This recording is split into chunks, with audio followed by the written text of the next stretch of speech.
నమస్తే. శ్రీ గురుభ్యో నమ. శ్రీమాత్రే నమ. ఆదిత్యాయ చ సోమాయ మంగళాయ బుధాయ గురు శుక్ర శనిభ్యే రాహవే కేతవే నమ.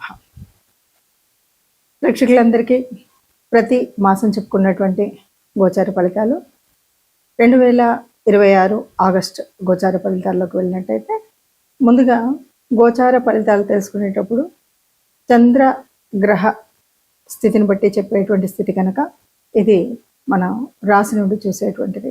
అందులో భాగంగా మరి ప్రతి నెలలో చెప్పుకున్న ఈ గోచార ఫలితాలు దాదాపు కోటాను కోట్లలో మనకి జన్మజాతకంలో ఉన్నటువంటి కుండలికి దీనికి ఉండేటువంటి వ్యత్యాసం అయితే ఉంటుంది. కానీ వచ్చేటువంటి మారేటువంటి గ్రహాల యొక్క యుతి, దృష్టి, వీటిని బట్టి వక్రగతి, వీటిని బట్టి కొన్ని మార్పులు అయితే ఉంటాయి. ఆ మార్పులకు అనుగుణంగా మనం చేసుకోవాల్సినటువంటి ముందు జాగ్రత్త చర్యలు, దాని గురించి మనం ఇప్పుడు కూడా ఈ గోచార ఫలితాలు తెలుసుకుంటాం.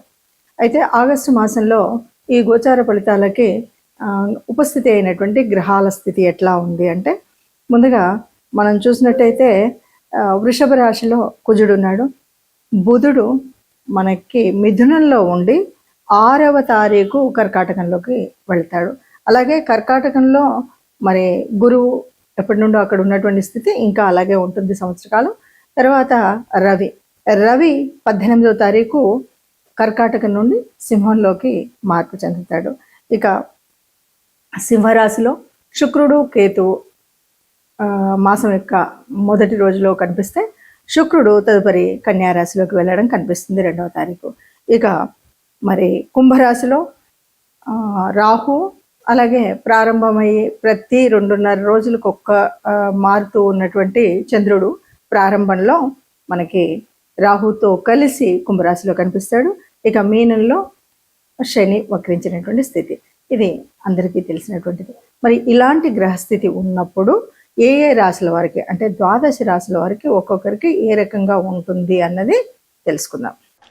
గులకరాలు గుంపులుగా దొరుకుతాయి, కానీ వజ్రాలు మాత్రం చాలా అరుదుగా దొరుకుతాయి.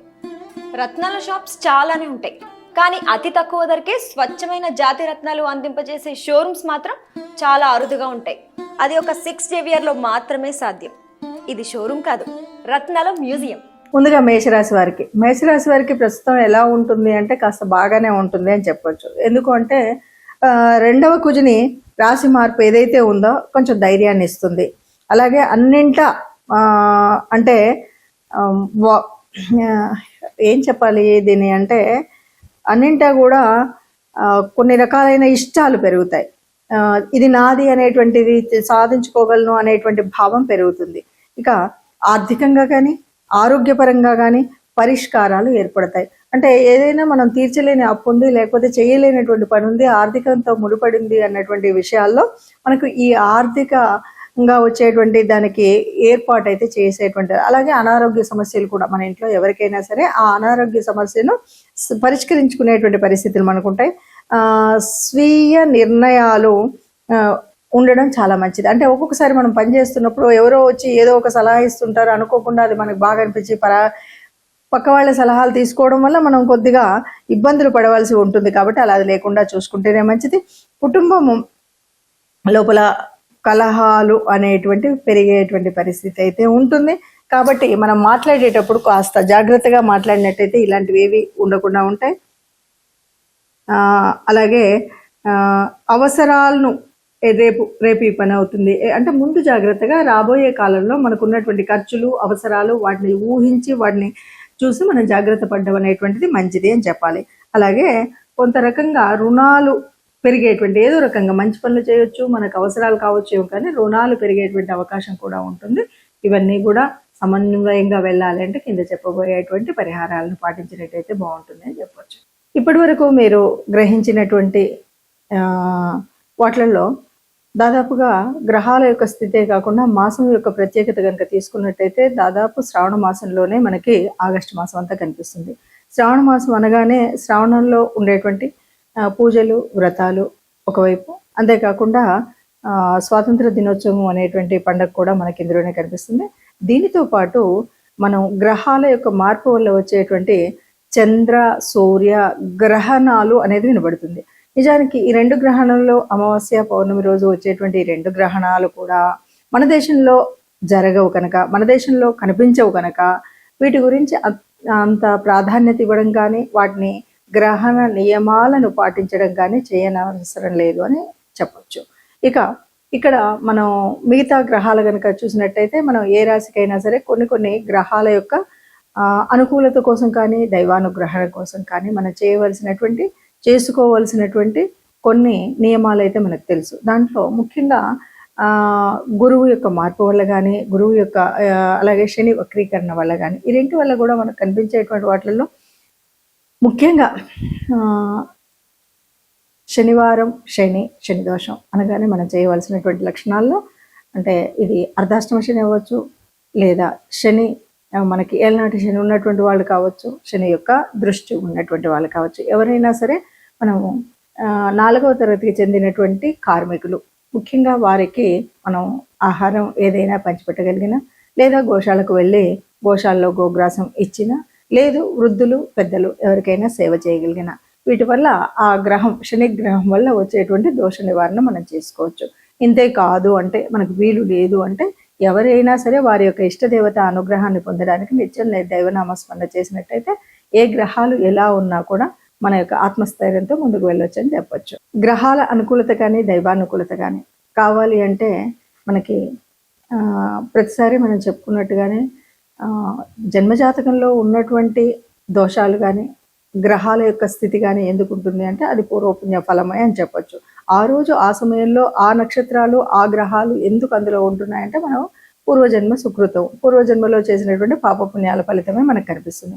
మరి దాన్ని వర్తమాన కాలంలో సరిచేసుకోవడము అన్నదే మనం చెప్పుకునేటువంటి జ్యోతిష శాస్త్రంలో ఉన్నటువంటి మార్పులు చేర్పులు. ఆ రకంగా చూసుకున్నట్టయితే ఎవరికైనా ఆర్థికంగా మనకు కష్టం అనిపిస్తుంది అంటే ఎంతసేపు మనకు కావాల్సినటువంటిది ఆర్థిక లాభాల కోసం గురువు శుక్రుడు యొక్క ఆనుకూల్యత కావాలి.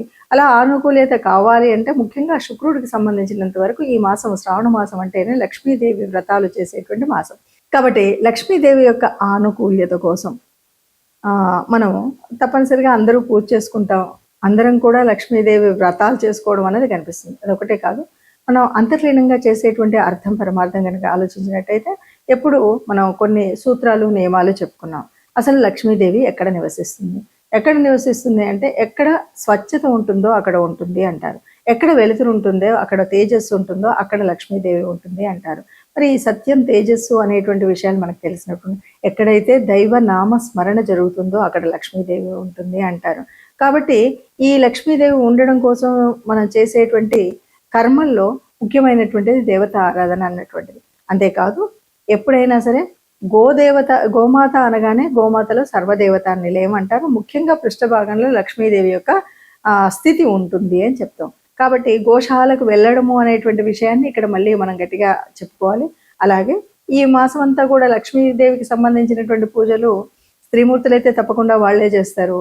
ఎవరైనా పురుషులైతే ఈ ఈ గ్రహాల యొక్క మరి ఆ దృష్టి ఆనుకూల్యత కోసం తప్పనిసరిగా ఆ రోజులలో వారు కూడా లక్ష్మీదేవికి పూజ చేసినట్టయితే కొంత అనుకూలత లభిస్తుంది అని మనం చెప్పొచ్చు.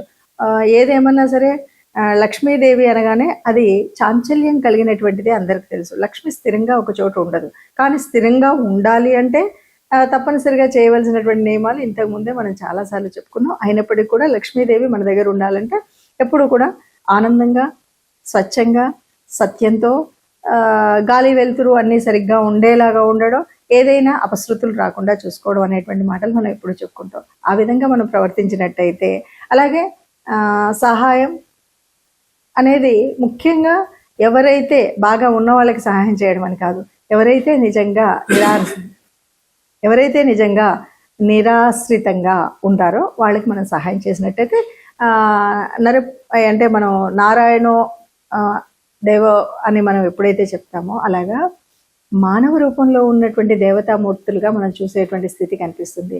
మనుషుల్లోనే మాధవుల్ని చూసేటువంటి పరిస్థితి కనిపిస్తుంది. కాబట్టి మనం ఎవరికైనా సహాయం చేసినట్టయితే లక్ష్మీదేవి మనకు అనుగ్రహిస్తుంది. ఇప్పుడు ఈ పరిస్థితి ఎందుకు అంటే ఎక్కడైతే గురువు కానీ శుక్రుడు కానీ అననుకూలతగా ఉన్నటువంటి ఏ గ్రహం ఏ రాశి వాళ్ళైనా సరే ఈ రకంగా మనం పూజ చేసినట్టయితే మనకు లక్ష్మీదేవి అనుకూలత పొందొచ్చు.